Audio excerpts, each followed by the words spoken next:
ஆண்டவராய் இயேசு கிறிஸ்துவின் நாமத்தினாலே உங்கள் யாவருக்கும் என்னுடைய அன்பான வாழ்த்துக்களை நன்றிகள் நான் தெரிவித்துக் கொள்கிறேன். தேவன் பூமியை உண்டாக்கினார், சமுத்திரத்தையும் உண்டாக்கினார். பூமி உருண்டையாக இருக்கிறது, உருண்டை மேல் விற்றிருக்கிறார் என்று வேதம் சொல்லுகிறது. இந்த பூமி 23 டிகிரி சாய்வாக சுழன்று கொண்டிருக்கிறது. இந்த பூமியில் அநேக கனிம வளங்களை தேவன் வைத்துள்ளார். விவசாயங்கள் பண்ணுவதற்கு பூமி தேவைப்படுகிறது.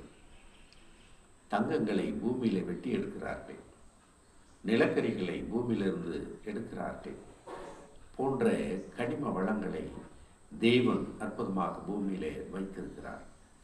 இந்த பூமியை தேவன் நோக்கி பார்த்தார், அது அதிரும். பர்வதங்களை தேவன் தொட்டார், அது புகையும் என்று சங்கீதத்தில் சொல்லப்பட்டிருக்கிறது. புகையும் என்கின்ற நிலை எரி மலைகள் இருக்கின்ற அது சாட்சியாக அமைந்திருக்கிறது.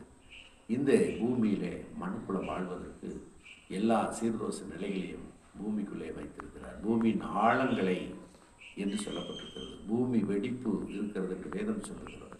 எனவே இப்படி அற்புதமான ஒரு பூமியை உண்டாக்கின தேவனுக்கு நாம் நன்றி சொல்வோம்.